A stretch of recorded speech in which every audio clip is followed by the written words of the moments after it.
Voilà, voilà. Alors après des inattendus, encore une fois, j'ai essayé de faire un direct avec mon ordinateur, mais ça n'a pas marché. Mais a priori, là, avec le téléphone, ça veut bien. Donc on va le faire comme ça, hein, comme on a fait la dernière fois. Donc bonsoir à tout le monde. Je pense que si il y a des gens qui sont présents, je verrai les messages s'afficher au fur et à mesure. Voilà, j'ai des gens qui cherchent à rejoindre le live. Je réponds.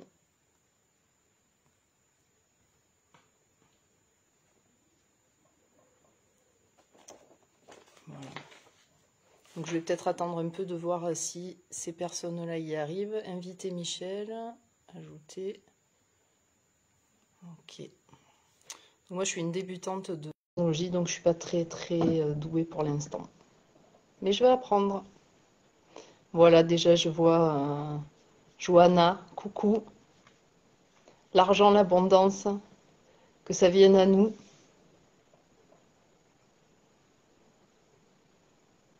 Il y a plusieurs personnes qui sont là.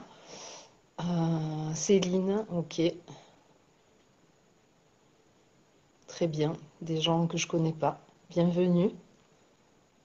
En tout cas, j'ai vu qu'il y avait eu voilà, du partage et sur cette thématique, c'est une thématique vraiment passionnante.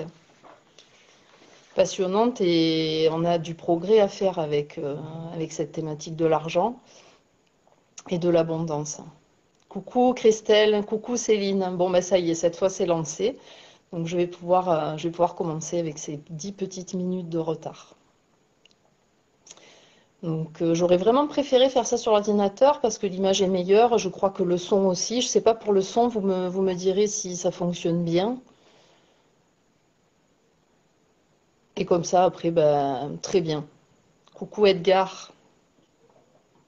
Donc bienvenue à tous. Donc j'avais dans la discussion sur ce live, j'avais proposé une discussion en posant différentes questions. Je ne sais pas si ça a été vu. En tout cas, j'ai pas eu de réponse à ces questions. Mais si jamais vous avez justement, si s'il y en a qui ont vu ces questions, que ça a fait réfléchir, ben vous me direz si vous avez un retour ou des réponses qui pourront peut-être enrichir la rencontre. Donc moi, le thème de l'argent et de l'abondance, je trouve que c'est un thème vraiment à la fois passionnant parce que c'est quand même une thématique qui est très importante dans notre monde et voilà, qui est pas tout à fait alignée, l'argent. Euh, qui pose même beaucoup de questions, souvent voilà, on peut essayer d'éloigner cette énergie de nous, même si c'est pas conscient, ou on peut la vouloir beaucoup, mais pas y arriver. C'est quand même une thématique vraiment qui réunit beaucoup de choses en fait derrière. Donc on va essayer de voir comment on peut ben, s'emparer de cette notion, de cette énergie, l'argent, s'emparer pas dans l'idée de s'accaparer l'argent, mais l'idée plus de la faire circuler, cette énergie dans notre vie. Voilà, améliorer notre relation. Moi, j'ai mis carrément guérir sa relation à l'argent parce que il y a quand même beaucoup de pathologies qui vont avec. C'est une énergie qui est très polluée en fait. Donc, comment on peut, nous, déjà assainir notre relation personnelle avec cet argent, avec cet outil-là de l'incarnation, et comment on peut aussi, du coup, sans doute, dépolluer l'argent de manière plus globale, déjà en se dépolluant soi dans sa relation avec ça.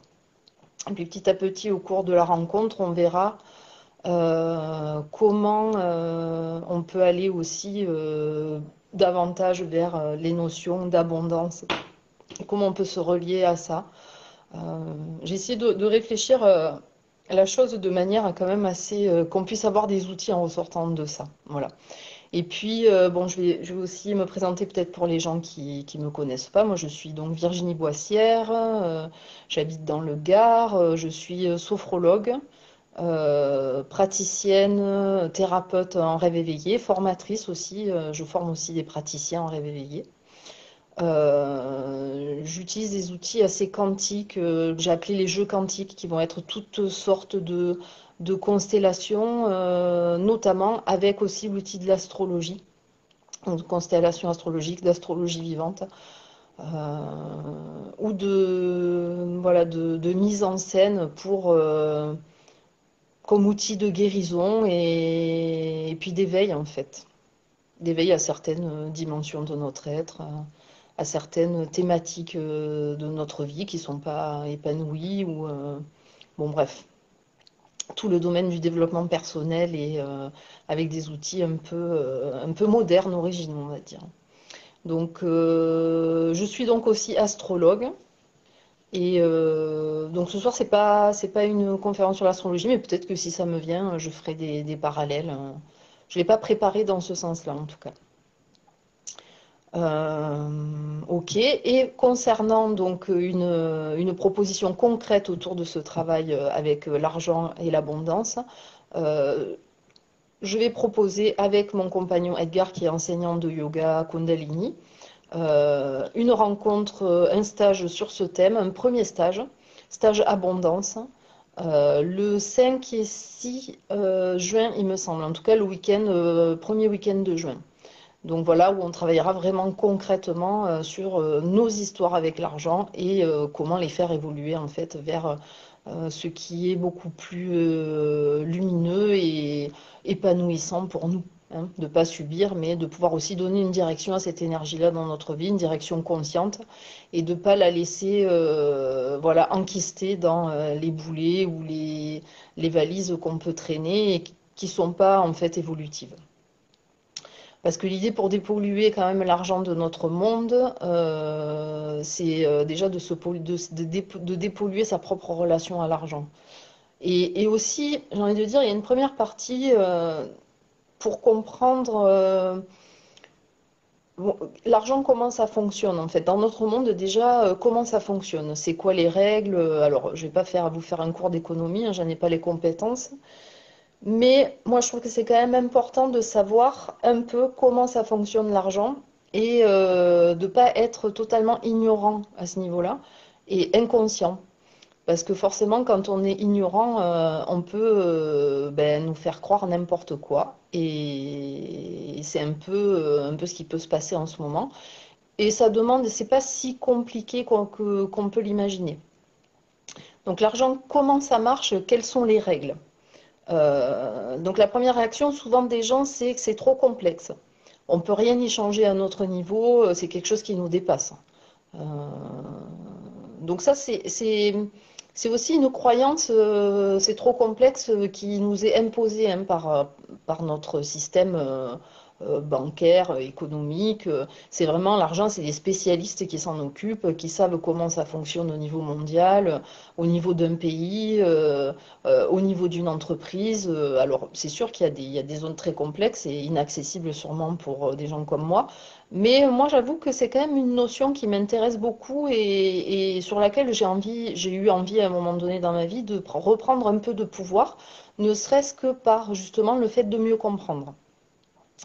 Donc déjà, une des croyances collectives qui pourrait être franchement remise en question, c'est que l'argent, c'est rare et c'est limité. Et ça, je pense que ça fait vraiment partie de la conscience collective. L'argent, c'est quelque chose de rare, c'est pas si facile d'en avoir. Voilà, c'est quelque chose, il faut batailler pour en avoir. Alors, bien sûr, c'est pas tout le monde, mais c'est quand même une grosse majorité qui fonctionnons avec cette croyance que l'argent, c'est rare et limité. Ça aussi, c'est une croyance collective qu'on veut bien nous transmettre. Hein. On voit, la France est surendettée, les pays sont tous endettés, donc il doit bien y avoir un problème avec l'argent, sinon ben, ça fonctionnerait de manière fluide et ça serait ce que c'était au départ en fait, c'est-à-dire un outil d'échange, un moyen d'échanger des denrées, des objets. sans se trimballer toute la journée les kilos de riz qu'on a cultivés pour échanger contre des œufs ou des fraises, hein. À un moment donné, l'argent, c'est venu comme un outil pour nous simplifier la vie. Alors bon, moi j'ai regardé aussi tout un historique sur l'argent. Je vais pas vous retracer ça parce que c'est pas le lieu, mais c'est très intéressant de savoir aussi ben, comment l'argent ça s'est mis en place, par quoi ça a commencé, par des coquillages, voilà, comment on a voulu se faciliter la vie pour faire ces échanges. Et aujourd'hui, on en est donc à ces flux monétaires sur toute la planète. On n'échange plus simplement un sac de riz contre des barquettes de fraises ou du blé ou autre. Ça se fait par cargo. Voilà, là, en ça, c'est vrai que ça nous dépasse. Ça se fait sur des plateformes de cotées en bourse. Voilà, là, on peut dire, c'est vrai que ça devient un peu mystérieux. Néanmoins, l'argent, c'est rare et limité. Alors peut-être à un moment donné, ça pouvait être le cas quand l'argent, il était basé sur l'or et que du coup, il y avait quand même une tare. L'argent, voilà, on ne pouvait pas dépasser une certaine quantité d'or pour l'éditer. Donc bon, j'imagine qu'aujourd'hui, il y a quand même des règles, hein, mais en tout cas, celle-là, elle a plus court. Donc c'est intéressant de voir que l'argent, finalement, si on regarde bien, qu'est-ce que c'est? L'argent, c'est du papier et c'est des écritures informatiques. Donc ça, déjà, c'est quand même intéressant de le comprendre et de voir à quel niveau du papier et de l'écriture informatique c'est rare. En fait, ça va prendre du coup la forme ou la direction qu'on va bien vouloir lui donner. À savoir, ben, c'est sûr que si on pense tous que l'argent c'est rare et limité, il va falloir ben, qu'on aille voilà, travailler beaucoup pour le gagner. Il faut qu'on fasse attention, attention, on risque d'en manquer. Ça va créer en fait une sorte un peu ben, d'inquiétude autour de l'argent. En tout cas, ça va faire de cette énergie-là quelque chose qui va devenir finalement essentiel. Au lieu d'être l'outil d'échange, et là l'essentiel, ben, c'est justement ce qu'on va échanger, ben, du coup l'argent devient l'objet voilà, du désir ou du besoin. Sans argent, on n'a rien. Donc il faut de l'argent. Et on finit par déplacer notre vrai besoin sur quelque chose qui n'a pas de sens, enfin, qui a un sens d'échange, mais qui n'a pas de sens en soi. C'est-à-dire qu'on ne peut pas se nourrir d'argent. On n'en a pas vraiment besoin au niveau biologique. La planète fonctionne, la nature fonctionne sans argent. J'écoutais il y a quelques jours un comique, j'ai bien aimé son intervention. Il disait, voilà, on est capable de tout détruire sur la planète pour de l'écriture informatique et des billets, alors que c'est nous qui les imprimons. Alors que finalement, on n'est pas capable d'imprimer une pomme, un aigle, enfin tout ce que la nature produit et qu'on est en train de détruire pour cette denrée soi-disant rare et limitée, on n'est pas capable de la produire, nous, en tant qu'humains. La création peut le faire, mais pas nous. Donc c'est vraiment intéressant de voir comment notre intérêt a dévié comme ça vers ce qui n'est pas l'essentiel en fait, ce qui est le moyen. Donc déjà, de comprendre ça, ça veut dire que euh, toute cette psychologie autour de l'argent et de la peur de manquer, de attention, on peut se ruiner si on aide aussi d'autres, si un pays aide d'autres pays, si on aide par exemple des migrants, si des gens prennent le RSA, ça va manquer quelque part. Mais en fait, ça va manquer parce qu'on se raconte que ça va manquer, parce qu'on nous raconte que ça va manquer. Parce qu'en fait, tout ce qui tient cette histoire d'argent dans le côté rare et limité, c'est simplement le récit qu'on nous raconte. Et ce récit, en fait, il est factice, finalement, puisque l'argent ne peut pas être rare et limité, c'est nous qui décidons de la direction qu'on doit lui donner. Enfin, en tout cas, c'est peut-être pas nous aujourd'hui, mais ça serait intéressant que ça redevienne nous qui décidons de la direction que nous a donnée à cet argent.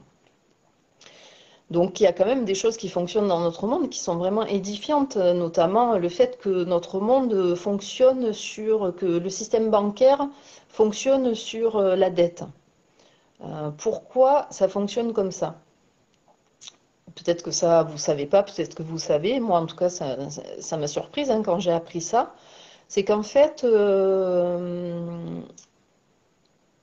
quand vous faites un crédit, par exemple, à la banque, justement, on va créditer sur votre compte des écritures informatiques, 10 000 euros.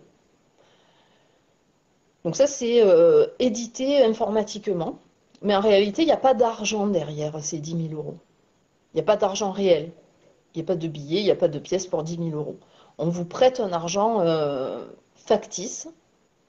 Et au fur et à mesure que vous allez rembourser ce crédit, par exemple, si vous empruntez 10 000 euros, du jour au lendemain, vous avez 10 000 euros sur votre compte bancaire que vous pouvez dépenser. Puis tous les mois, on va dire que vous allez rendre 1 000 euros.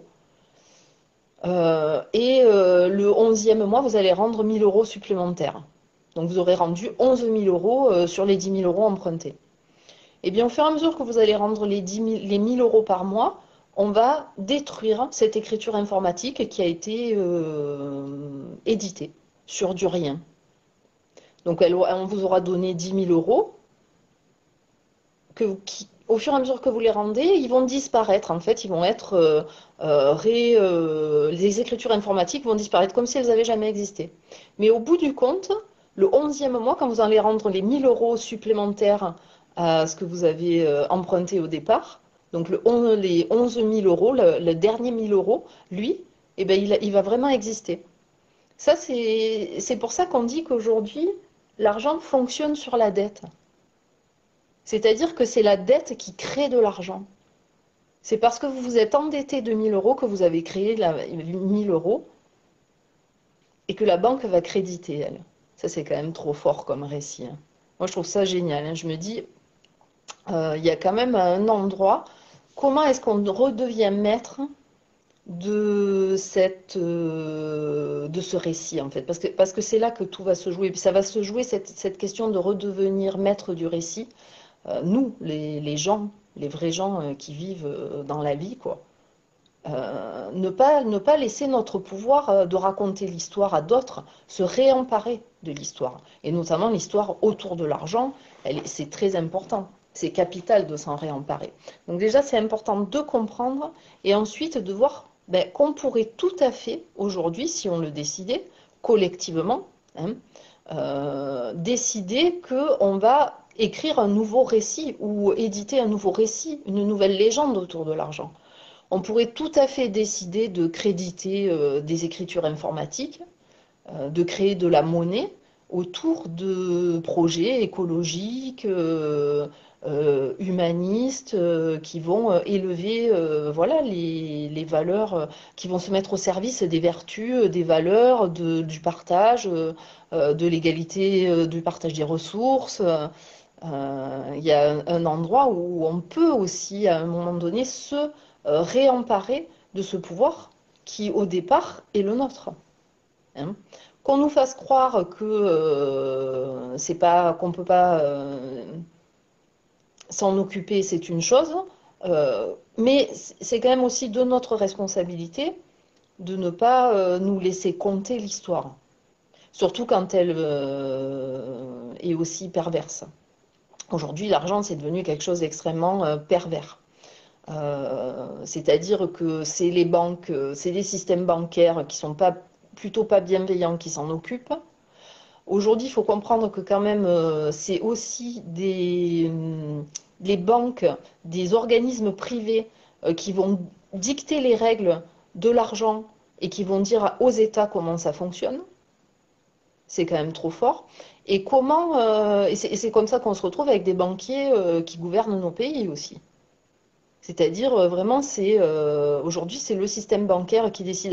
Alors maintenant, nos États, qu'est-ce qu'ils font? Ben, ils diminuent les budgets, voilà, de la culture, de la santé, les budgets de l'éducation, tout ce qui pourrait grandement enrichir nos âmes et finalement notre monde, l'évolution de notre monde. Et eh bien non, on va plutôt donner les budgets, augmenter les budgets de l'armée.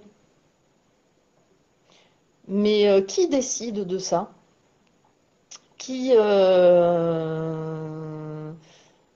D'ailleurs, c'est la phrase l'argent, c'est le nerf de la guerre. Mais c'est carrément ça, en fait. Le système capitaliste tel qu'il fonctionne aujourd'hui avec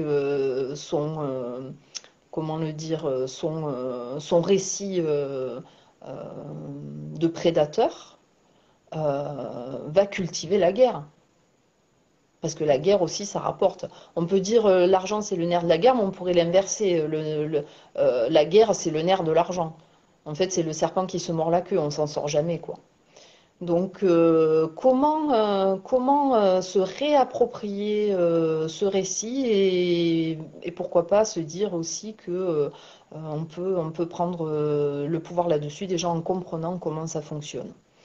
Et quel est le récit que nous, on aimerait raconter autour de l'argent? Quelle direction on aimerait donner à ce projet-là, à cet outil-là, et comment il pourrait nous servir? Donc là, on pourrait aussi penser aux monnaies locales.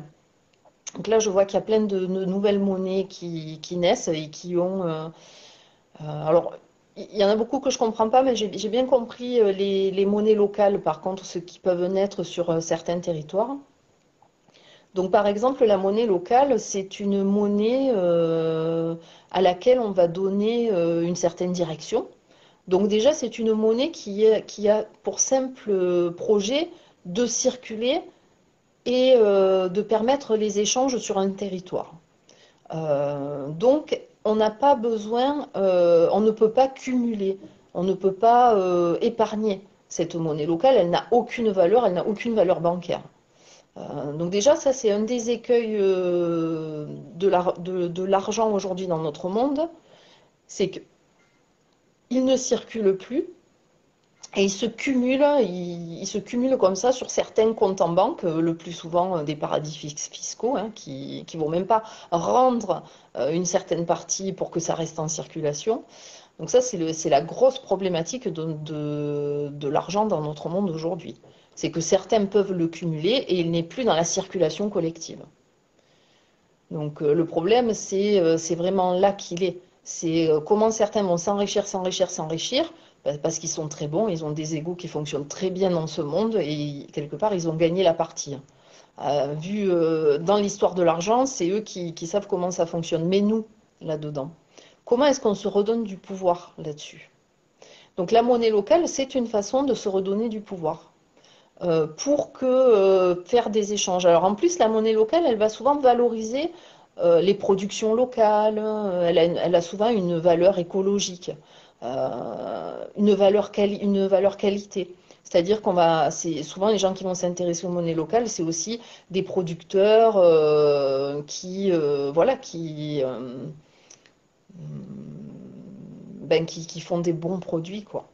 Et cette monnaie locale, elle va venir à la fois valoriser cet échange sur un territoire et en termes de qualité de produit, mais elle a une autre fonction intéressante, c'est que l'argent qu'on investit dedans pour la faire circuler, c'est-à-dire que moi, si je donne des euros en échange, par exemple, on avait à un moment donné à Uzès la CESU, qui était la monnaie locale du coin, eh bien, quand je prenais 100 CESU, je pouvais continuer à acheter pour 100 euros de matières premières. Mais néanmoins, les 100 euros que j'avais donnés pouvaient, eux, aller servir comment le dire, à des projets. Par exemple, si il y avait, si les personnes, euh, si l'association de la monnaie locale recevait 10 000 euros, donc 10 000 CESU pouvaient circuler sur le territoire, mais en même temps, ces 10 000 euros, ils existent vraiment.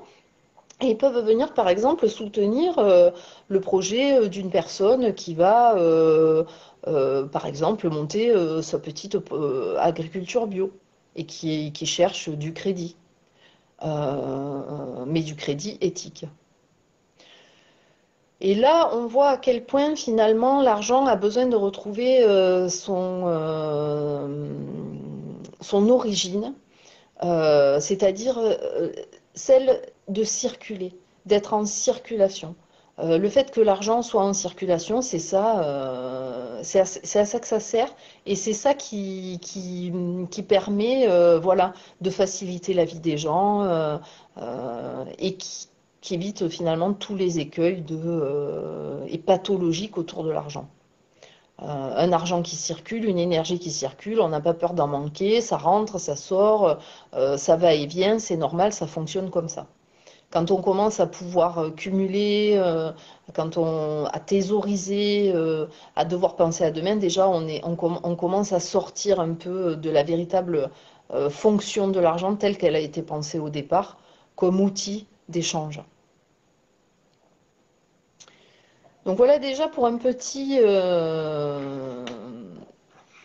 apport objectif, une vision objective, qui est la mienne hein, quand même, donc quand même subjective, et peut-être qu'il y a des erreurs aussi, moi je ne comprends pas tout dans l'argent, mais j'essaye quand même de comprendre, de m'y intéresser, de ne pas être démunie à cet endroit-là, parce que je trouve que c'est un pouvoir trop important qu'on a laissé entre les mains de personnes qui ne sont pas toujours bienveillantes pour l'humanité, pour notre planète. Donc il va bien, à un moment donné, falloir faire quelque chose avec ça. Et la question se pose à plein d'endroits aujourd'hui, hein. Elle se pose dans le domaine du développement personnel, où moi je me trouve, mais elle se pose dans le domaine économique. Il y a des tas de gens qui ont pensé, le monde de demain, il est déjà pensé, on va dire. Mais je pense que c'est important, on va rentrer dans l'ère du Verseau, on rentre dans l'ère du Verseau, et l'ère du Verseau, c'est vraiment une étape où chacun prend sa responsabilité. Et quelle est moi la responsabilité que j'ai avec cette énergie argent? Comment je la dépollue à mon niveau? Comment je comprends comment elle fonctionne dans ce monde? Et comment je participe au récit que j'aimerais voir demain autour de cette énergie? Donc l'argent, c'est une énergie. Ça, c'est intéressant de le voir comme ça. L'argent, et non pas comme quelque chose de purement matériel. Hein. D'ailleurs, fabriquer des billets et éditer des écritures informatiques, c'est pas, il n'y a pas beaucoup de matière finalement. Et on va voir, si on considère l'argent comme une énergie, quel chemin individuel on peut faire avec ça. Comment ça nous permet peut-être de voir comment justement dans notre vie personnelle, comment l'argent circule, le mouvement de l'argent. Déjà, si l'argent c'est une énergie, on peut imaginer que est-ce que si moi j'aime pas l'argent ou que j'en ai peur ou que j'ai peur d'en manquer, est-ce que cette énergie va venir facilement à moi ou est-ce qu'elle va venir plus facilement à quelqu'un qui est dans l'enthousiasme de réaliser ses projets et qui est dans la confiance? Donc c'est un peu comme les enfants, hein. On peut imaginer que si j'aime pas trop les enfants, je sais pas trop comment faire, ça me fait peur de m'en occuper. Le gamin tout de suite, c'est pas dans mes bras qu'il va venir, il va pas avoir forcément envie de jouer avec moi. Pour moi, on pourrait le comparer à ça. Ça peut être vu de manière assez simple. Et concrètement il circule dans ma vie, l'argent? C'est-à-dire déjà, si ça circule, ça veut dire que peut-être il y a une porte d'entrée, il y a un moment où l'argent il est en ma possession, puis il y a un moment il y a une porte de sortie, il ressort. Et comment ça se passe? Je peux observer peut-être ces différents endroits. Comment l'argent vient à moi? Est-ce que c'est facile? C'est pas, est-ce que c'est compliqué? C'est compliqué d'en gagner, c'est compliqué d'en recevoir. Puis qu'est-ce que ça me fait vivre quand je reçois de l'argent? Est-ce que c'est difficile? Est-ce que ça me met mal à l'aise? Est-ce que c'est agréable? Voilà. Moi, je vous invite à vraiment peut-être prendre le temps et la curiosité et la sincérité de vous observer dans votre quotidien, d'observer vos attitudes, parce que tout ça, ça se passe parfois à un niveau très inconscient. Donc ça va demander quand même de porter le regard, de porter un certain niveau d'attention et d'avoir comme ça ces trois étapes de la circulation de l'argent dans notre vie, ça va pouvoir nous aider. Donc comment l'argent vient à moi? Est-ce que quand j'ai de l'argent, comment je le vis? Est-ce que j'ai besoin d'en avoir beaucoup sur mon compte en banque, d'avoir de l'avance? Est-ce que je suis toujours ric-rac? Quand j'ai de l'argent tout de suite, je le dépense, je me mets à zéro. Est-ce que je suis endettée? Voilà, c'est quoi mon fonctionnement? Et peut-être observer aussi quand vous recevez de l'argent, quand vous avez de l'argent, quelle est votre tendance, votre fonctionnement avec ça. Et puis, la sortie de l'argent, qui peut être une étape aussi très intéressante à observer, c'est-à-dire quand vous payez hein, des objets, quand vous achetez, qu'est-ce que ça vous fait vivre? Est-ce que ça peut être angoissant? Est-ce que c'est agréable? Est-ce que vous aimez ce que vous donnez à l'autre? Qu'est-ce que ça vous fait vivre concrètement de dépenser, de donner de l'argent, d'acheter des choses? Est-ce que vous êtes plutôt radin, vraiment le strict minimum? Est-ce que vous arrivez à vous faire plaisir? Voilà, soyez bien à l'écoute de cette étape. Je pense qu'elle est vraiment importante. Et puis, elle peut être différente selon les domaines dans lesquels vous allez placer de l'argent. C'est-à-dire, ben, peut-être ça vous fait pas la même chose quand vous achetez de la nourriture ou quand vous offrez un plaisir. C'est pas la même réaction en vous, c'est pas la même sensation. Il peut y avoir de la culpabilité à certains endroits et pas à d'autres. Voilà. Donc ça, c'est déjà intéressant d'observer ces trois étapes. Comment vous recevez, comment vous gardez, comment vous accueillez l'idée d'avoir de l'argent sur votre compte en banque ou dans votre porte-monnaie. Et puis, comment vous redistribuez derrière, dans quel état d'esprit en fait. Donc ça, c'est un très bon outil pour découvrir des choses de soi et notamment la valeur que nous imprimons à l'argent, positive ou négative. Parce que si l'argent, c'est une énergie, on imprime quelque chose à cette énergie et du coup, aussi, cette énergie fonctionne d'une certaine façon avec nous. Et peut-être que si on peut changer, voilà, c'est notre façon d'imprégner cette énergie, on pourra changer la façon dont cette énergie vient à nous. Quelque chose peut changer à ce niveau-là. Euh, Qu'est-ce qui fait que nous imprimons négativement ou plutôt positivement l'argent, selon les domaines, selon entrée, milieu, sortie qu'est-ce qui fait ça? Eh bien, ce sont nos croyances. Donc nos croyances, c'est souvent dû à des expériences qu'on a fait ou qui nous ont été transmises par nos parents, notre lignée familiale, par le monde. Et on voit les croyances collectives autour de l'argent, c'est rare et limité. Attention, il faut faire attention. C'est ce qui devient le plus important du coup. Donc nos croyances sur l'argent, comment on fait pour devenir conscient des croyances qu'on a sur l'argent? Alors souvent, consciemment, on a tous envie d'avoir de l'argent, d'être heureux, de vivre des amours épanouissantes.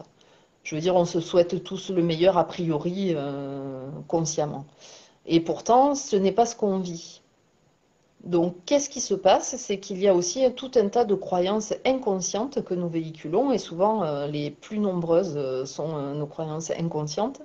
Et en fait, ce cumul de nos croyances, conscientes et inconscientes, va donner une certaine émanation vibratoire. Et cette vibration, ce rayonnement qui émane de nous, va attirer par résonance, par effet de résonance, certaines situations.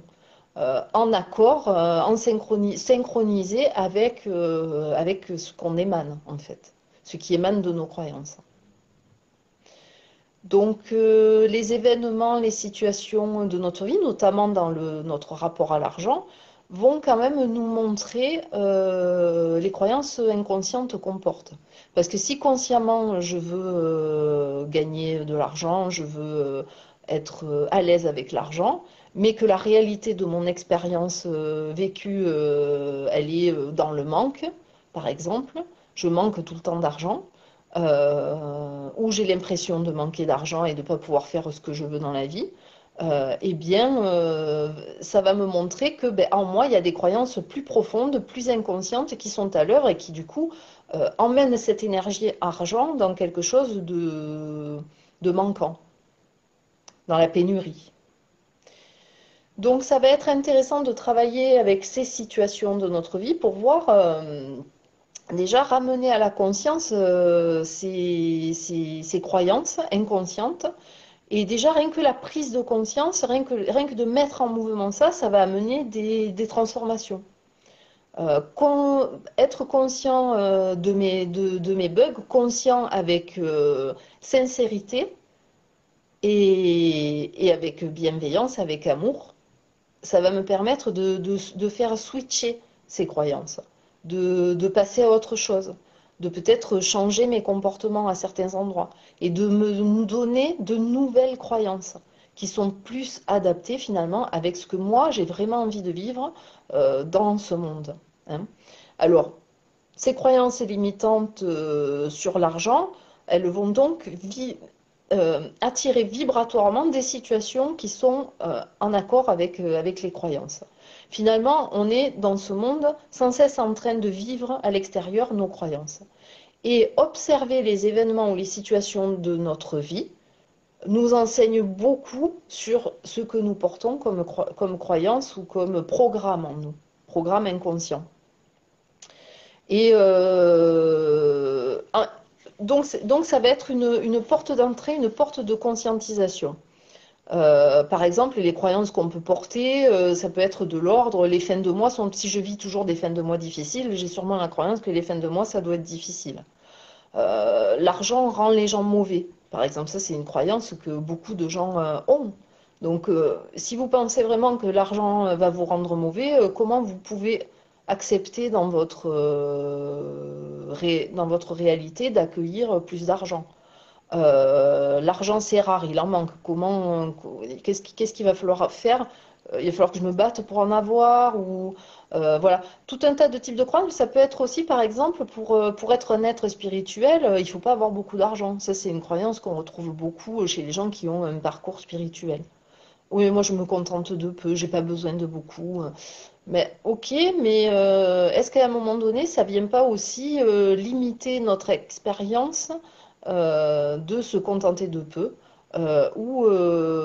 puisque peut-être à un moment donné, j'aurais besoin de plus pour que mon expérience terrestre euh, m'offre ce dont j'ai besoin en termes voilà, de possibilités en fait.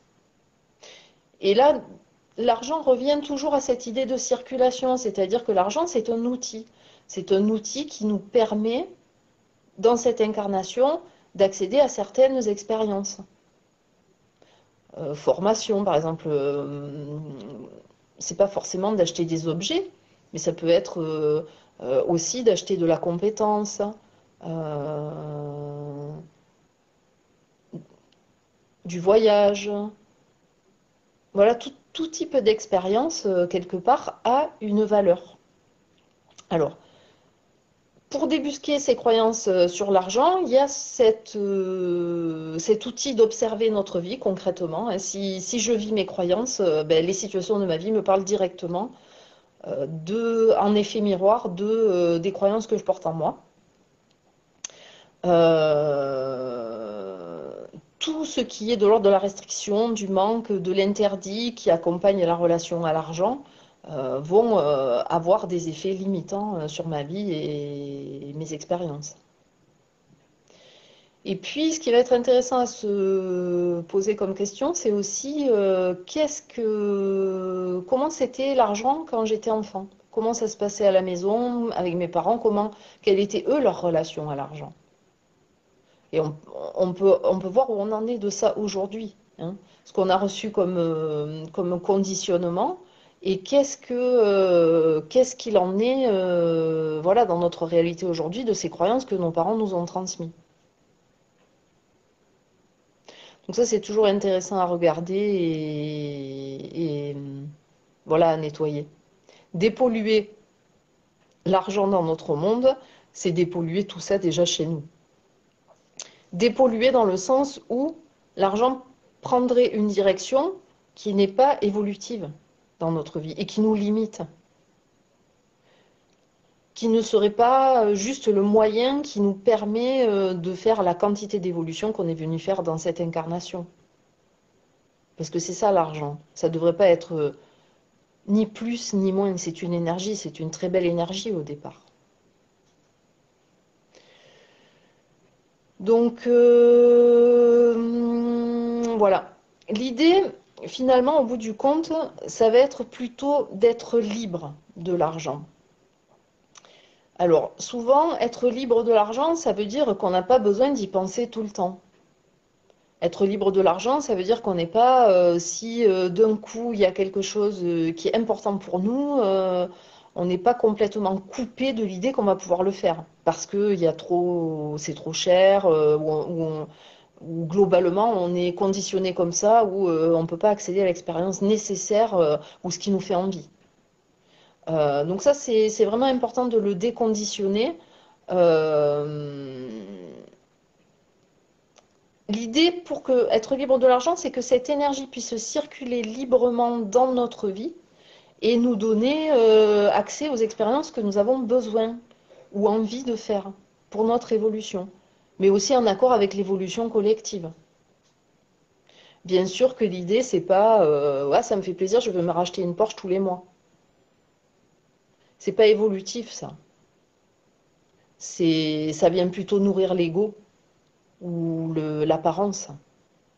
Non, mais l'argent, c'est aussi nécessaire pour nourrir notre âme, pour évoluer, voilà, faire de nouvelles expériences, nourrir différentes parts de notre être. L'argent n'est pas nécessaire partout, mais c'est un outil. Être libre de l'argent, ça ne veut pas dire en avoir énormément.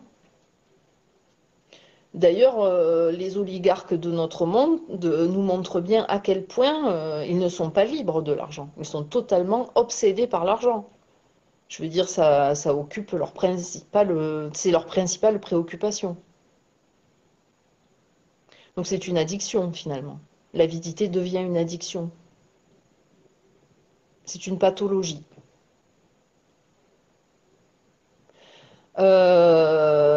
Être libre de l'argent, ce n'est pas non plus en manquer. Parce qu'en manquer, c'est aussi une forme de pathologie. Il y a quelque chose à un moment donné qui nous limite. Les plus grosses pathologies de la relation à l'argent, c'est finalement quand il y en a trop ou quand il n'y en a pas assez. Donc voilà, il y a ce juste milieu qui n'est pas du tout le même pour tout le monde. Tout le monde n'a pas besoin de la même quantité d'argent. On n'a pas besoin peut-être d'avoir la même quantité d'argent à différentes périodes de notre vie. Voilà, c'est quelque chose qui fluctue, c'est quelque chose qui doit circuler. Être libre de l'argent, finalement, c'est aussi de pouvoir aimer cette énergie, de pouvoir l'honorer pour ce qu'elle nous offre, ce qu'elle nous permet de vivre, en termes d'expériences évolutives, épanouissantes. Il y a quelque chose là qui doit être dépollué. L'argent, finalement, c'est quand même, d'une certaine façon, c'est une énergie d'amour. D'ailleurs, en astrologie, on va dire que c'est la planète Vénus qui régit l'argent et c'est aussi la planète de l'amour. Donc c'est intéressant quand même. Euh, donc c'est aussi en aimant l'argent, mais de manière saine, qu'on va pouvoir dépolluer cette énergie dans notre monde. Il y a aussi, pour travailler la relation à l'argent, il y a aussi quelque chose qui est important, c'est la question de la valeur. Alors déjà, l'argent, comment vous le dépensez, ça va être un outil qui va vous montrer quelles sont vos valeurs. C'est-à-dire que moi, je ne vais pas dépenser l'argent de la même façon, ou pour les mêmes raisons, ou aux mêmes endroits que quelqu'un d'autre. Par exemple, une personne, elle va acheter ses œufs, les œufs les moins chers, parce qu'elle, son objectif, c'est dépenser le moins. Mais une autre personne va acheter plutôt ses œufs bio, parce que c'est important de bien se nourrir et de préserver la planète. Il y a une personne qui va peut-être acheter ses œufs parce que les poules, elles sont en liberté et que pour elle, la condition animale, voilà, c'est très important comme valeur. Donc c'est vrai que des fois, quand on regarde les dépenses qu'on fait, ça c'est un très bon moyen de découvrir quelles sont nos valeurs. C'est-à-dire où est-ce que moi je dépense mon argent? Mon argent, est-ce que je le dépense, voilà, moi je vais plutôt avoir tendance à le dépenser dans des choses comme euh, l'acquisition de compétences, des stages, des formations, voilà, ou des loisirs, mais des loisirs instructifs. Aller danser, voir un concert, un spectacle. Je vais avoir l'impression vraiment, quand je mets mon argent dans ces endroits-là, de m'enrichir en fait. Ça, c'est vraiment important, la valeur, mais aussi la valeur que je me donne. Les valeurs. La valeur que je me donne, c'est moi, est-ce que j'ai conscience de ma valeur? Pour avoir une relation saine à l'argent, il faut aussi cette conscience de sa valeur personnelle. Ma valeur, elle est là dès le départ, dès ma naissance. Travailler sur sa valeur, c'est travailler la valeur de son travail. Est-ce que je sais donner une valeur à mon travail qui est en accord avec la reconnaissance des compétences qui sont les miennes, du temps passé ça, c'est vraiment des choses aussi qui vont être intéressantes à questionner et à visiter, à améliorer, si besoin. Parce que si vous n'avez pas de conscience de votre valeur, si vous n'avez pas de conscience de la valeur de votre travail, de ce que vous avez à offrir, euh, comment est-ce que l'argent pourrait venir à vous, cette énergie-là? Il y a quelque chose quand même qui doit apprendre à recevoir et se sentir digne de ça. Donc il y a cette question-là. Et la question de la valeur, elle va venir aussi toucher la valeur des choses. C'est-à-dire, comment est-ce que, on peut donner aussi une valeur à ce qu'on achète? Est-ce que l'idée, c'est vraiment de payer quelque chose pas cher? Quand j'achète quelque chose de pas cher qui vient de Chine, ou finalement c'est le fruit de l'esclavage de certaines personnes, quelle valeur j'accorde à cet objet? Est-ce que cet objet, la valeur financière est vraiment représentative de la valeur du temps passé, de la souffrance peut-être de la personne qui a dû le faire, de la qualité des produits utilisés, euh, du respect de la planète pour fabriquer cet objet? Il y a vraiment quelque chose, ça marche tout, ça fonctionne ensemble tout ça. Ça peut pas être séparé en fait. À un moment donné, c'est sûr que si on passe notre temps à acheter des choses en dessous de leur valeur, on est en train de diminuer aussi notre valeur. La valeur du travail, la valeur en elle-même, la valeur des choses en fait. Donc, il y a cette question d'être conscient de sa valeur, mais être conscient de sa valeur, ça va avec être conscient de la valeur des choses. Et c'est peut-être pour ça que parfois, en achetant quelque chose à sa vraie valeur, au prix de sa valeur, il y a quelque chose de très aligné et qui finalement va peut-être nous enrichir, nous faire du bien. Et qui va aussi dépolluer l'énergie argent. La dépolluer pour nous et pour le monde. C'est énergétique. Chaque fois qu'on achète de la mauvaise qualité, quelque chose qui a coûté de la sueur, qui n'est pas valorisé, qui n'est pas payé au prix que ça vaut pour les personnes qui ont travaillé dessus, chaque fois qu'il y a de l'esclavage, qu'il y a de la souffrance, quelque part on rajoute au karma de l'argent. Donc ça, c'est aussi de notre responsabilité de voir comment est-ce qu'on fonctionne et qu'est-ce qu'on peut mettre en place. Par exemple, aujourd'hui, peut-être quand on a peu de moyens ou qu'on n'a pas forcément de gros moyens et qu'on peut pas, on peut peut-être trouver des choses de qualité qui sont d'occasion.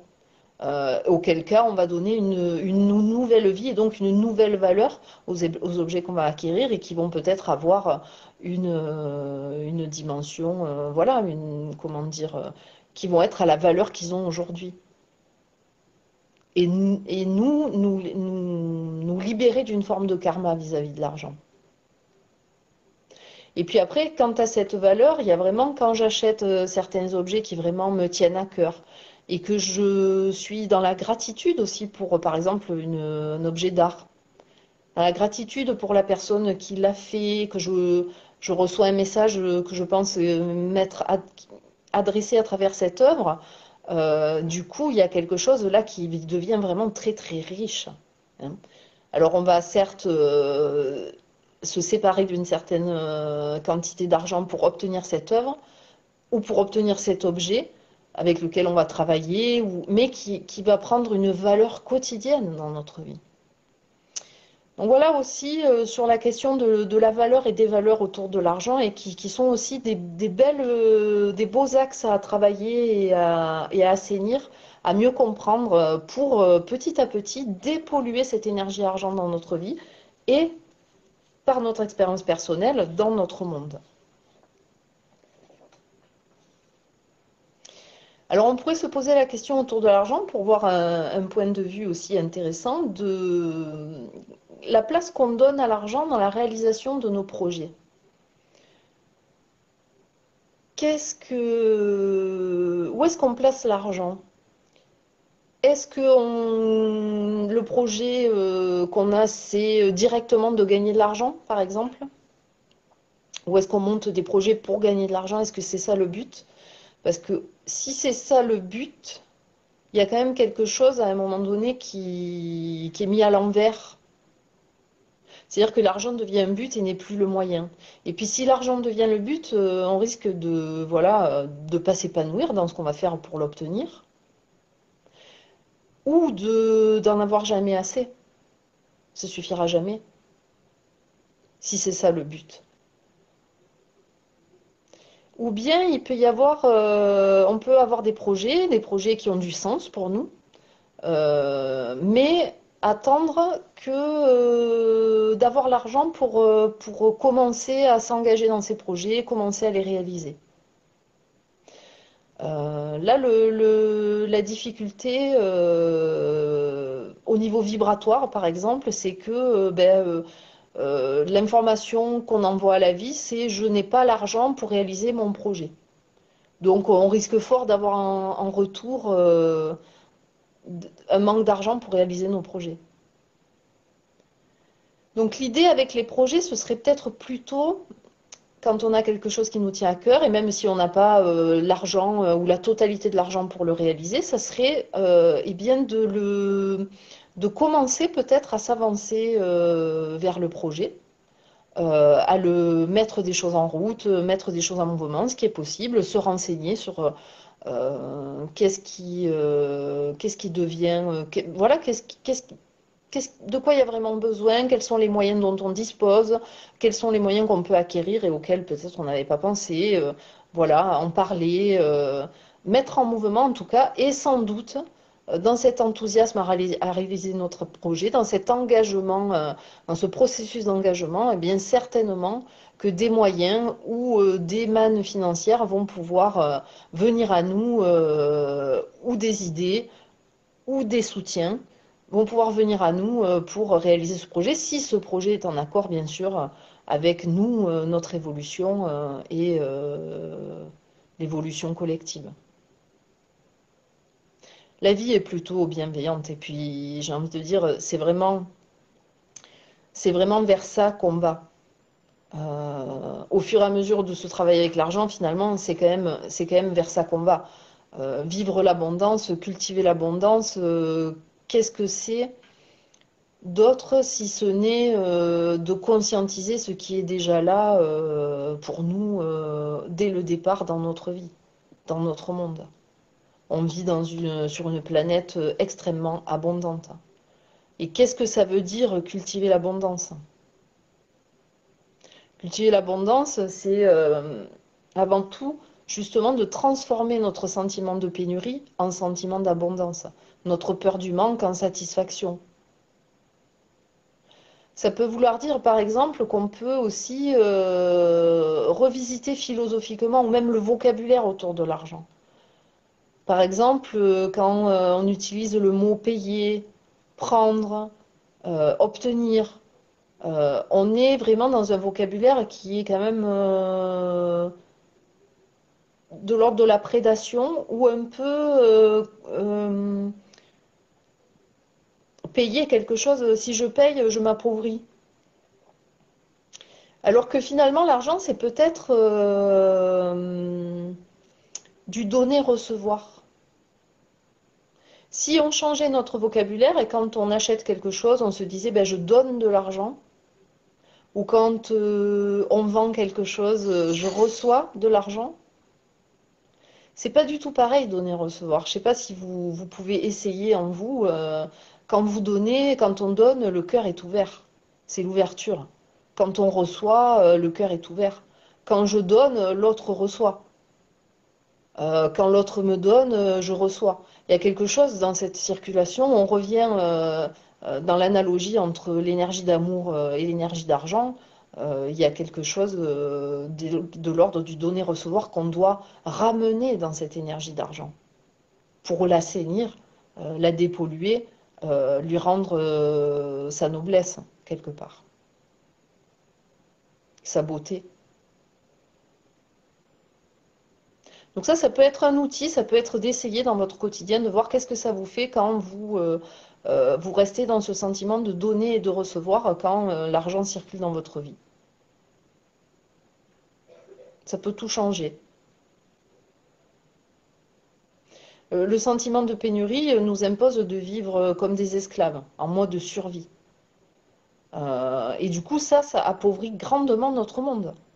Déjà, ça appauvrit notre monde de ses ressources naturelles, puisque on les transforme en argent, au point de d'amener notre monde dans un déséquilibre des écosystèmes hallucinant, une forme d'autodestruction. Mais ça appauvrit aussi notre monde en termes de compétences de fonctionner dans la pénurie. Parce que, en fait, beaucoup de personnes dans ce monde, finalement, euh, n'exercent pas leurs véritables compétences. Elles sont plutôt dans un travail alimentaire, elles ne sont pas forcément payées pour leurs vraies capacités, leurs vraies qualités, parce que peut-être c'est plus compliqué de gagner sa vie avec ces qualités-là. En tout cas, l'idée est-ce que ce monde laisse vraiment la place aux véritables compétences des personnes? Et le fait que beaucoup de gens sur cette planète ne puissent pas vivre de leurs véritables compétences, ben déjà, ça les appauvrit en termes d'épanouissement et d'évolution, elles, personnellement, mais aussi ça appauvrit le monde de ce qu'elles sont venues offrir au monde en termes de qualité et de compétences. Et là, je pense à mon amie Christelle, qui était sur la vidéo, qui y est toujours, et qui est en train de créer son activité pour accompagner des personnes en reconversion professionnelle, mais vers leur mission de vie. Et je me dis, mais oui, mais quelle belle façon d'enrichir notre monde que les gens trouvent et créent les métiers pour lesquels ils sont vraiment compétents et pour lesquels ils sont faits. Et que ça soit valorisé par notre monde et qu'ils puissent vivre de ça. Hein. Donc ça, c'est très important aussi. Hein. Donc quelque part, le sentiment d'abondance, lui, au contraire, il nous enrichit. Et il enrichit le monde. Donner, recevoir, c'est une énergie d'amour, c'est libre, c'est infini, l'amour. Ça se compte pas. C'est comme les étoiles, comme les feuilles de l'arbre, comme toute la nature autour de nous, qu'on est en train de détruire pour de l'argent. Moi, je crois que finalement, cette abondance, c'est la nature qui nous la montre le mieux.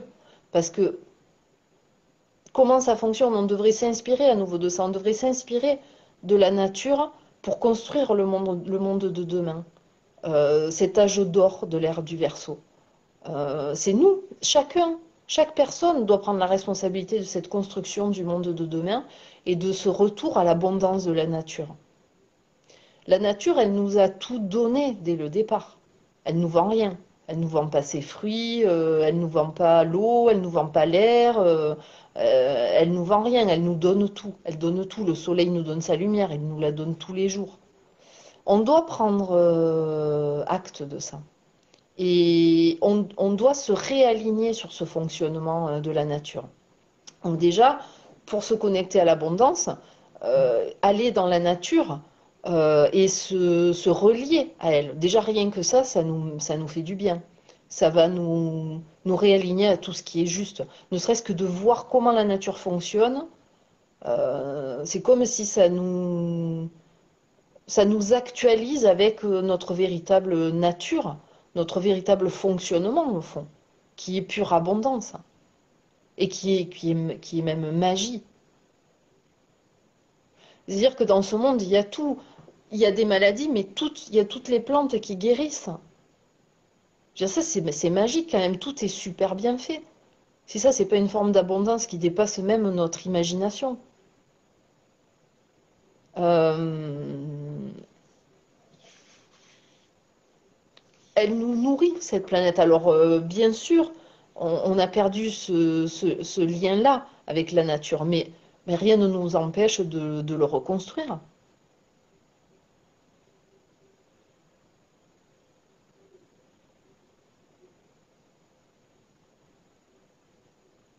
Donner et recevoir, c'est vraiment une seule énergie. C'est la même chose, en fait, donner et recevoir. C'est pour ça que c'est important d'apprendre à donner pour pouvoir recevoir. Vous ne pouvez pas recevoir si vous ne savez pas donner. Ou si vous ne savez pas recevoir, c'est compliqué de donner aussi, parce qu'à un moment donné, la circulation va s'épuiser. Ça va ensemble. Donc peut-être regarder aussi pour vous où est-ce que dans cette abondance du donner-recevoir et de cette circulation qui est une et qui s'arrête jamais, où est-ce que ça peut être compliqué pour vous? Peut-être pour certains c'est plus le recevoir, peut-être pour d'autres c'est plus le donner, mais c'est important de travailler aussi sur, de œuvrer sur ces deux, sur ce fonctionnement-là, de mieux le comprendre. Des fois, je vais donner à quelqu'un et puis je vais recevoir de quelqu'un d'autre ou autrement. Ça aussi, ça nous montre comment la vie est une. Euh, Il y a la soif, mais il y a l'eau. Il y a la faim, mais il y a la nourriture. Il y a la maladie, mais il y a les médicaments. Il y a les plantes. Toutes les fonctions de notre monde elles ont leur face complémentaire. Il y a donner, il y a recevoir. Si vous avez peur de donner, vous pouvez pas recevoir ce dont vous avez besoin. C'est vraiment important de comprendre que c'est une unité en fait. Et de laisser la vie quelque part vous montrer cette unité. Peut-être par le biais de la nature. Moi, ce qui m'impressionne beaucoup, par exemple, puisque je suis astrologue, c'est vraiment l'intelligence des étoiles, la course des étoiles, comment tout ça est harmonisé. C'est impensable à quel point c'était infini, des quantités d'étoiles fonctionnent ensemble selon des courses organisées, chronométrées. C'est magique. Pour moi, il y a une forme d'abondance là-dedans. Et alors, quand on fait de l'astrologie, en plus, cette abondance des étoiles, elle descend dans la question du sens. C'est-à-dire qu'en plus, En plus, elles ont du sens, ces fonctions planétaires. La façon dont elles se rencontrent, dont elles se placent à votre naissance. Elles racontent tout le temps une histoire qui est toujours la vérité de votre expérience. On n'est pas du tout séparé de toute cette intelligence de vie. On est unifié, c'est ça l'abondance. Et l'abondance, comment on va pouvoir la cultiver? On peut la cultiver justement par cette reconnexion à l'unité de la vie.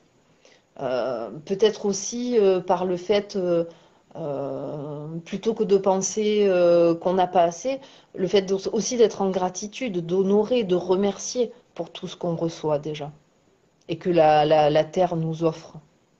Sans compter, la Terre, elle multiplie tout. Mais c'est nous qui l'appauvrissons parce qu'on vit pauvrement.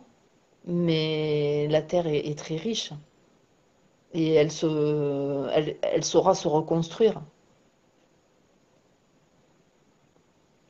Donc voilà, voilà en gros ce que j'avais envie de partager avec vous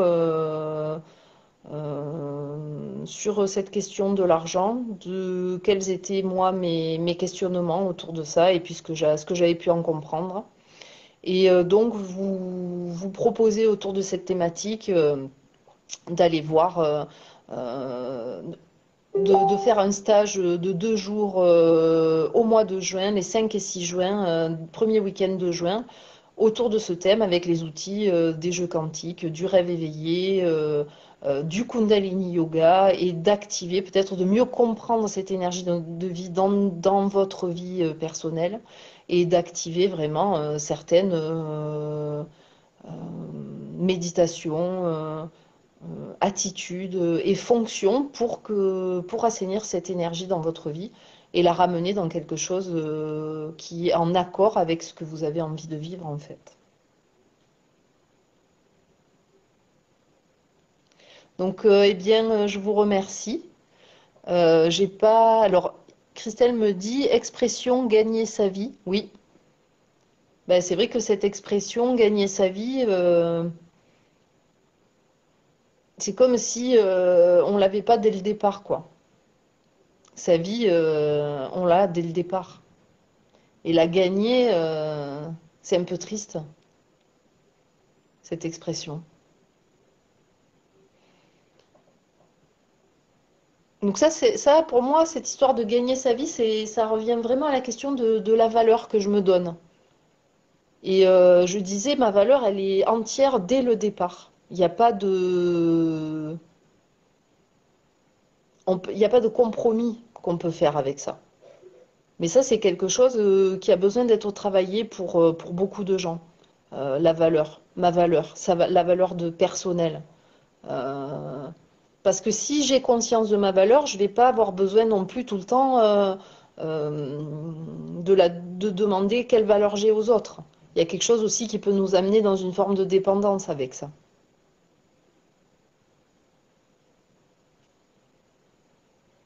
Voilà, sinon, eh bien, pas plus. Je mettrai le lien du stage prochainement sur la page L'Art de rêver. Si vous voulez bien, likez ma page et pas plus de questions que ça, je vois dans le chat.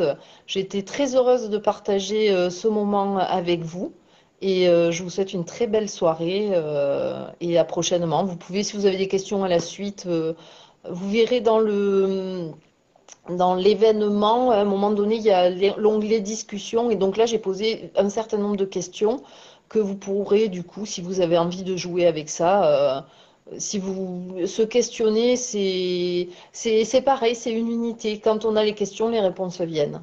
Ça va ensemble. Ça, c'est la magie de notre monde. Et on n'est pas séparés, en fait. Donc, ben, posez-vous plein de questions et vous aurez plein de réponses qui vous concernent directement parce que la vie, c'est parler à chacun le langage qui est le sien. Je vous embrasse tous bien fort. Ah, alors Edgar me dit le week-end d'abondance à flot, c'est le 4 et 5 juin. Voilà. Donc, ben, ne manquez pas ça. Vous aurez plus d'infos prochainement. Ça va être un bel événement et on va faire rayonner notre abondance et dépolluer cette énergie aussi pour le collectif. Je vous embrasse très fort et je vous remercie d'avoir été présent. Je vous quitte.